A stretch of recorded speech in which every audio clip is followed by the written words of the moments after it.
آج کے اس درس میں بہت سارے لوگوں کے سوال کا جواب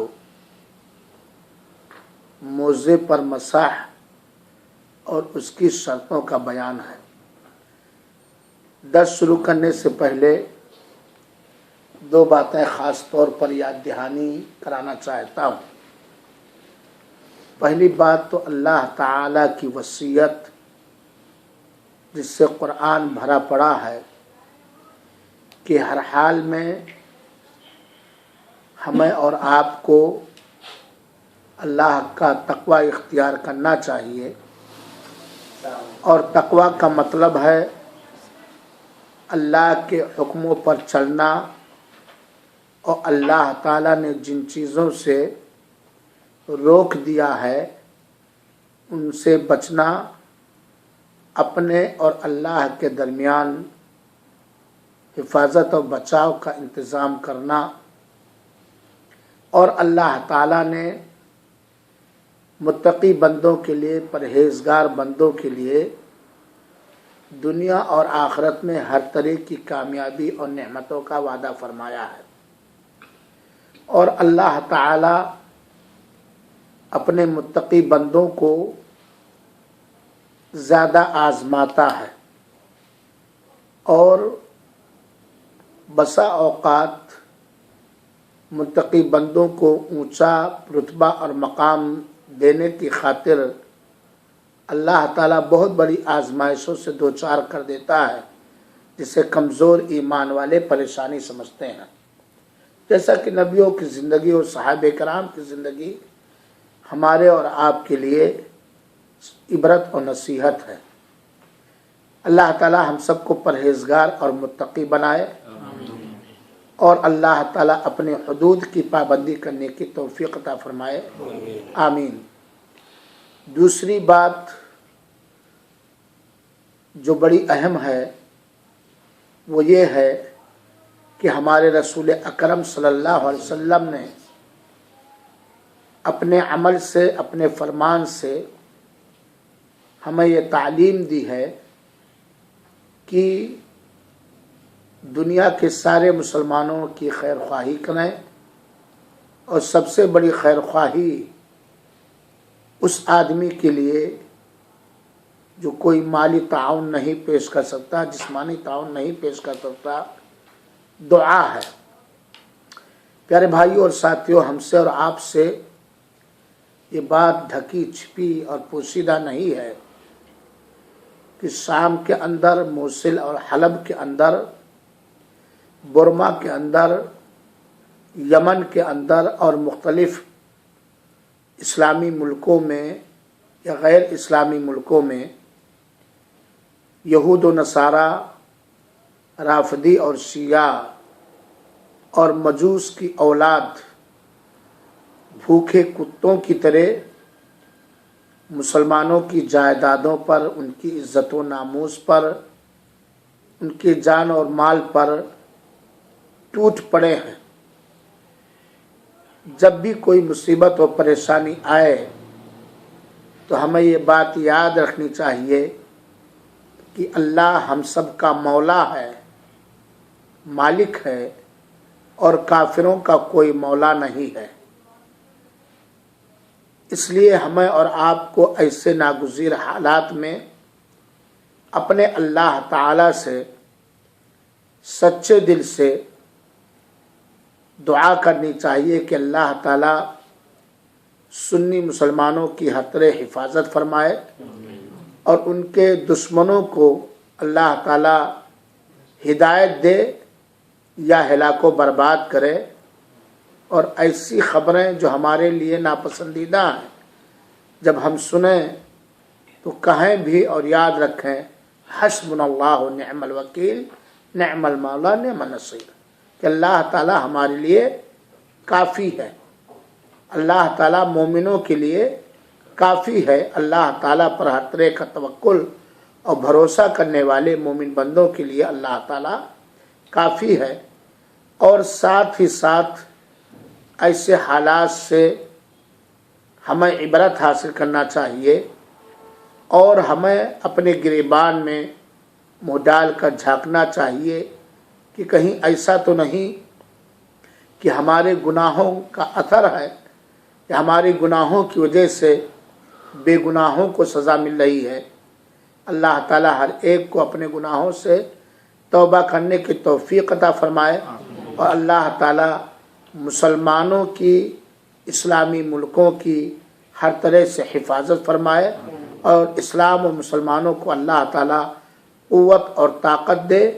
اور یہ بات یاد رہے کہ جب تک صحیح طریقے سے قرآن کریم کی بلند و بالا تعلیم اور نبی پاک صلی اللہ علیہ وسلم کی سنت کے عین مطابق مسلمان اپنے مولا کی طرف، اپنے رحمان و رحیم رب کی طرف، اپنے سننے والے عالم الغیب والشہادہ پالنہار اور اللہ کی طرف نہیں لوٹیں گے، مسلمانوں کو کوئی دنیاوی طاقت حفاظت کا انتظام نہیں کر سکتی ہے۔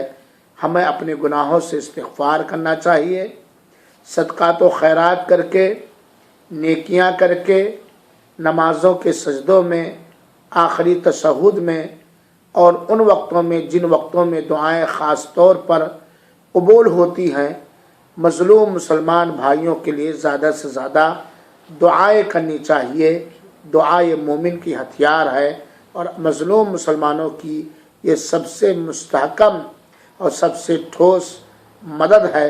اللہ تعالی ہماری دعاؤں کو سن لے، اور سارے مظلوم مسلمانوں کی اللہ تعالی حفاظت فرمائے، ان کے ظالموں کو اللہ تعالی ہلاک و برباد کرے۔ ٹھنڈی کا موسم چل رہا ہے، بیشتر دنیا کے بیشتر اور اکثر و بیشتر حصے میں، اور خاص طور پر ٹھنڈی کے موسم میں بہت سارے مسلمان مرد اور عورت موزہ، یا جس کو ساکس کہا جاتا ہے یا جراب کہا جاتا ہے، بہت سارے مسلمان پہنتے ہیں۔ اور موزے پر مسح کا مسئلہ ایک شریعت کا مسئلہ ہے، ایک دین کا مسئلہ ہے، جو اللہ کے رسول اکرم صلی اللہ علیہ وسلم کی متواتر حدیثوں سے ثابت ہے۔ موزہ کبھی پاؤں کی حفاظت کے لیے پہنا جاتا ہے، کبھی ٹھنڈی سے بچنے کے لیے پہنا جاتا ہے، اور کبھی لباس کی طرح زیب و زینت اور خوبصورتی اختیار کرنے کے لیے پہنا جاتا ہے۔ یہاں یہ بات یاد رہنی چاہیے کہ اللہ تعالی نے اگر ہمیں اور آپ کو کسی بھی عبادت کا حکم دیا ہے تو اللہ تعالیٰ نے اس کے اندر آسانی بھی پیدا کیا ہے۔ چنانچہ اللہ تعالیٰ نے ہمیں نماز کی ادائیگی کے وقت وضو کرنے کا حکم دیا ہے، کیونکہ وضو نماز کے صحیح ہونے کے لیے شرط ہے، بنا وضو کسی کی نماز قطعاً قبول نہیں ہوگی۔ تو وضو جہاں عبادت ہے، اللہ تعالیٰ نے اس کا ہمیں حکم دیا ہے، وہیں پر اللہ تعالیٰ نے وضو کے اندر بہت ساری آسانیاں پیدا کیا ہے۔ اگر وضو کرنے کی طاقت نہیں ہے تو تیمم کی اجازت پاک مٹی سے اللہ تعالیٰ نے دیا ہے، اور وضو کے اندر جن اعضاء کو دھلنے کا حکم دیا ہے یہ فرما کر فَاغْسِلُوا وُجُوهَكُمْ وَأَيْدِيَكُمْ إِلَى الْمَرَافِقِ وَامْسَحُوا بِرُؤُوسِكُمْ وَأَرْجُلَكُمْ إِلَى الْكَعْبَيْنِ، وہیں پر اللہ تعالیٰ نے وضو کے اندر بھی بہت ساری آسانیاں رکھا ہے، اور انہی آسانیوں میں سے، انہی رخصتوں میں سے موزے پر مسح کرنا بھی ایک ہے۔ اور اللہ کے رسول اکرم صلی اللہ علیہ وسلم کے فرمان سے یہ بات معلوم ہوتی ہے کہ اگر اللہ تعالیٰ کسی چیز کی رخصت دے، اجازت دے، تو اس کے استعمال کرنے والوں کو، اس رخصت اور اجازت کے استعمال کرنے والوں کو اللہ تعالیٰ پسند فرماتا ہے۔ تو یہ مسئلہ ہے کہ موزے پر مسح کرنا ثابت ہے، جائز ہے کہ نہیں جائز ہے، اور اگر مسح کرنا ہے تو اس کی شرطیں کیا ہیں، اور کتنے دن تک مسح کر سکتے ہیں اور موزے کے کس حصے پر مسح کیا جائے گا. تو پہلی بات اللہ کے رسول اکرم صلی اللہ علیہ وسلم کے حدیث پاک سے جو متواتر سند سے حدیثیں وارد ہوئی ہیں موزے پر مسح کرنا ثابت ہے.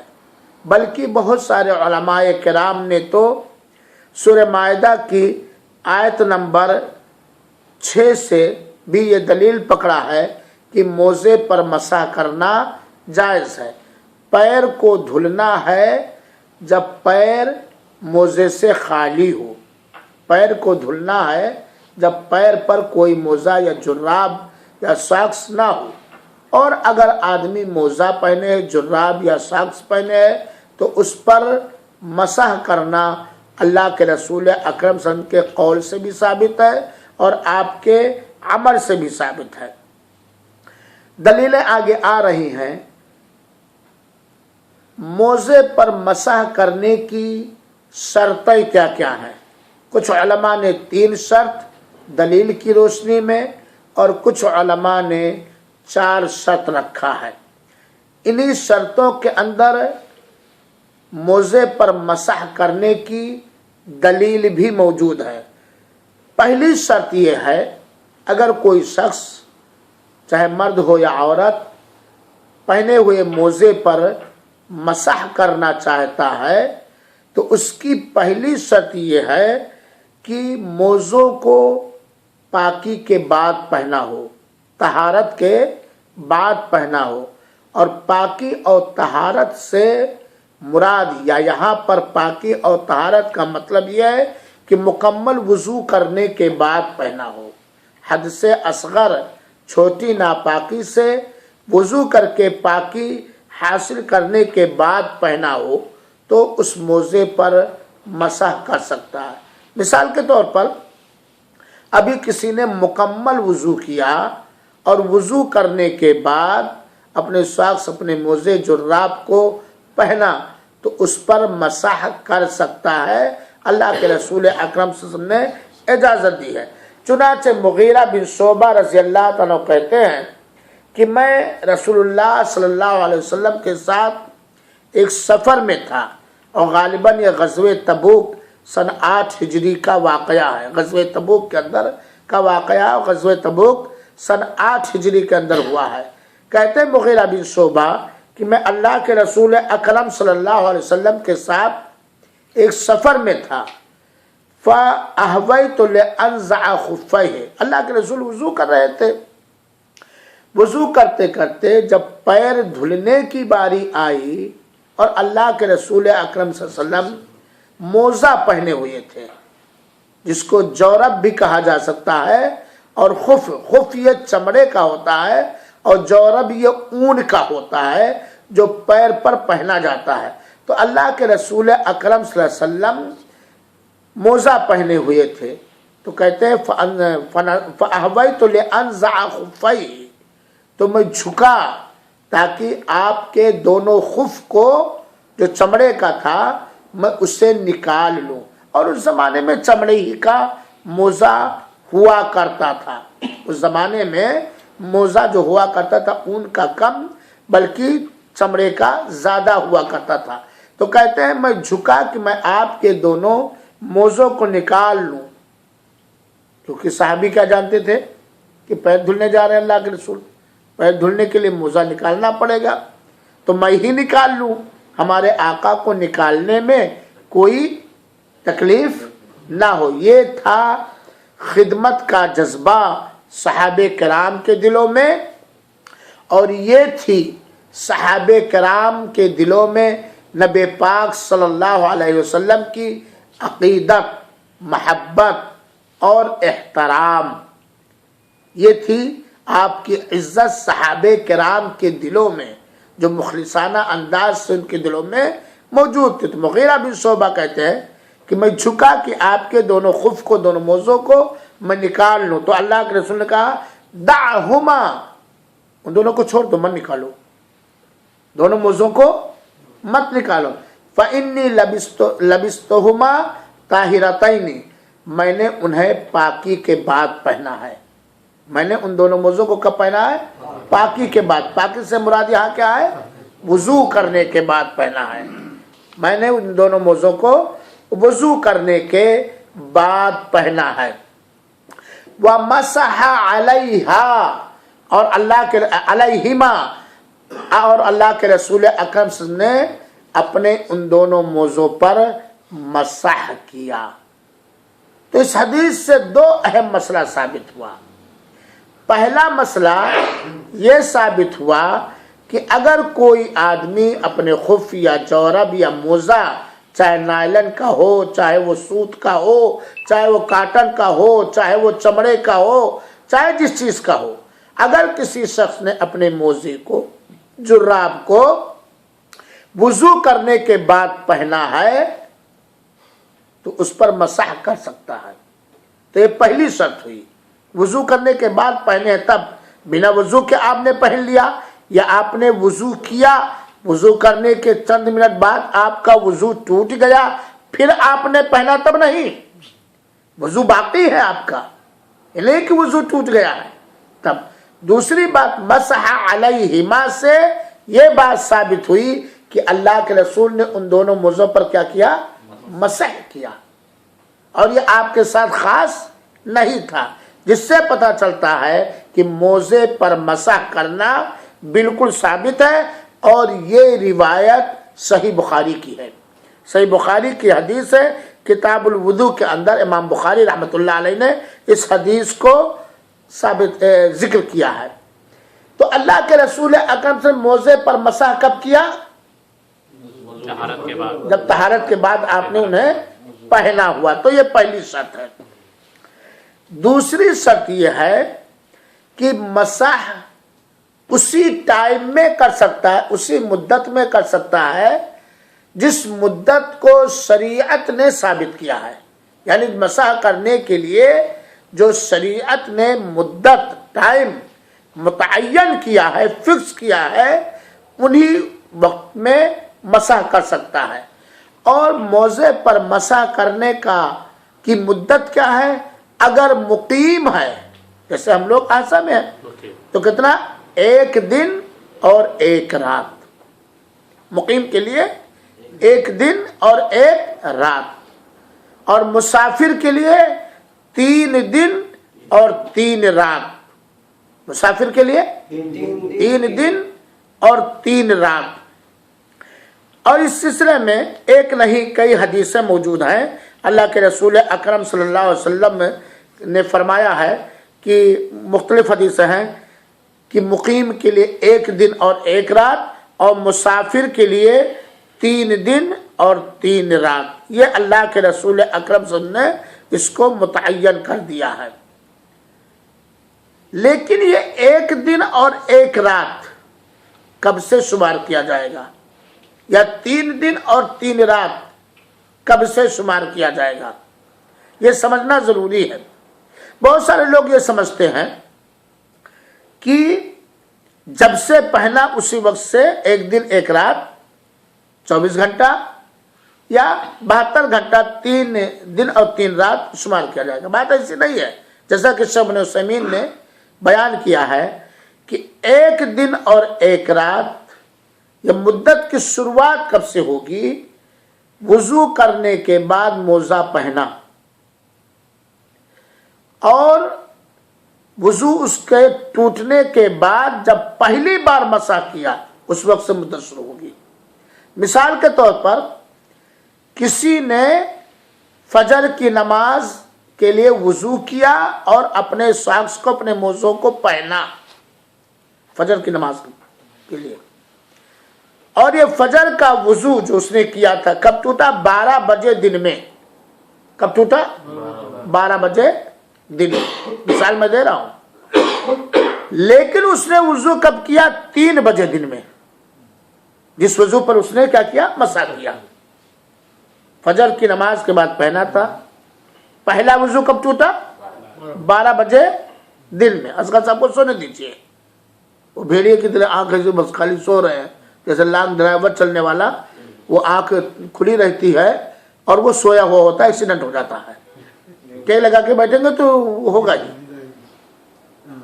وضو کیا فجر کی وضو کے بعد، موزہ پہنا فجر کی وضو کے بعد، اور 12 بجے دن تک یہ وضو اس کا باقی رہا، ٹوٹا نہیں۔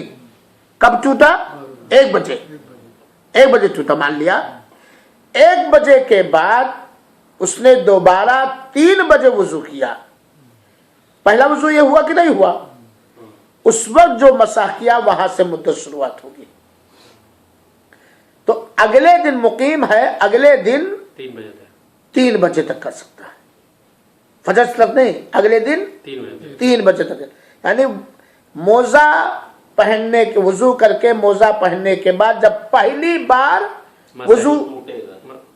وضو بنایا، جب وضو ٹوٹا اور اس نے پہلی بار وضو بنایا 3 بجے جو بھی ٹائم آپ متعین کریں، اس وقت جو مسح کیا اس وقت سے لے کر کے اگلے 24 گھنٹہ مقیم کے لیے شروع ہوگا۔ یہ موزے پر مسح کرنے کی شرطوں میں سے ہے کہ مدت ہی کے اندر مسح کیا جائے۔ تیسری شرط یہ ہے کہ چھوٹی ناپاکی کے بعد جب وضو کرے گا تب مسح کرے گا، لیکن اگر بڑی ناپاکی لگ گئی، یعنی ایسی ناپاکی جس میں غسل کرنا واجب ہو گیا، تب کیا کرے گا؟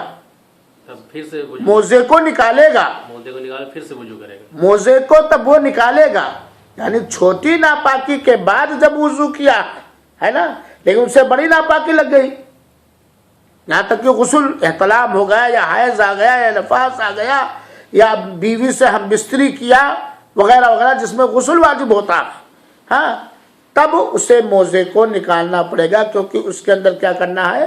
غسل کرنا ہے۔ جیسا کہ اللہ کے رسول اکرم صلی اللہ علیہ وسلم کی ایک حدیث ہے، اور یہ حدیث سنن ترمذی کی ہے، امرنا رسول اللہ صلی اللہ علیہ وسلم، ہمیں اللہ کے رسول اکرم صلی اللہ علیہ وسلم نے حکم دیا جب ہم سفر میں ہوا کرتے تھے، اللہ ننزع خفافنا ثلاثۃ ایام، کہ ہم اپنے موزوں کو 3 دن اور 3 راتیں نہ نکالیں سوائے جنابت کے، یعنی جنابت اگر لاحق ہو گئی ہے، بڑی ناپاکی جس میں غسل واجب ہوتا ہے وہ لگ گئی ہے، تب ایسی حالت میں موزے کو نکالنا پڑے گا۔ لیکن کسی نے پاخانہ کیا، کسی نے پیشاب کیا، کسی کو گہرے نیند آ گئی، تب ایسی صورت میں وہ نہیں نکالے گا، اس پر مسح ہی کرے گا، جیسا کہ حضرت علی رضی اللہ تعالیٰ کی ایک روایت ہے، اور یہ روایت صحیح مسلم کے اندر ہے کہ نبی کریم صلی اللہ علیہ وسلم کے بارے میں کہتے ہیں ان النبی صلی اللہ علیہ وسلم وقت المسح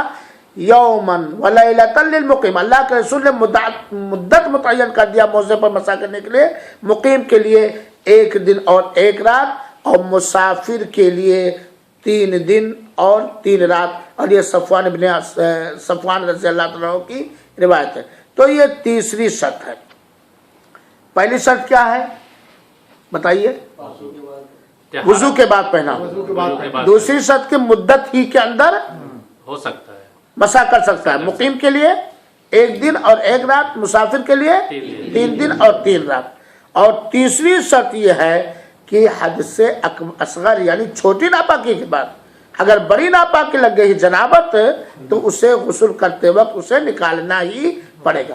چوتھی شرط علماء نے یہ لگائی ہے جو حدیث پاک سے ثابت ہے کہ وہ موزہ ایسی چیز سے بنا ہو جو چیز پاک ہو، وہ موزہ ایسی چیز سے بنا ہو جو چیز کیا ہو؟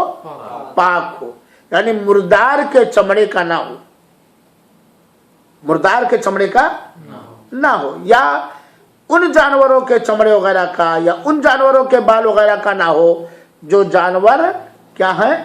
حرام اور ناجائز ہے۔ جیسے کوئی کہے کہ کتے کے چمڑے کا بنا لو یا بھالو کے بال کا بنا لو وغیرہ وغیرہ، تو پاک چیز کا عین، وہ عین طہارت اس کے اندر پایا جائے، نجاست اس کے اندر نہ پایا جائے۔ یہ ہوا موزے پر مسح کرنے کی شرط۔ سوال یہ ہوتا ہے کہ نائلن کا موزہ جو بالکل شفاف ہوتا ہے، چمڑی دکھتی ہے، کیا اس موزے پر بھی مسح کر سکتے ہیں؟ تو اگر دیکھا جائے تو چاہے چمڑے کا موزہ ہو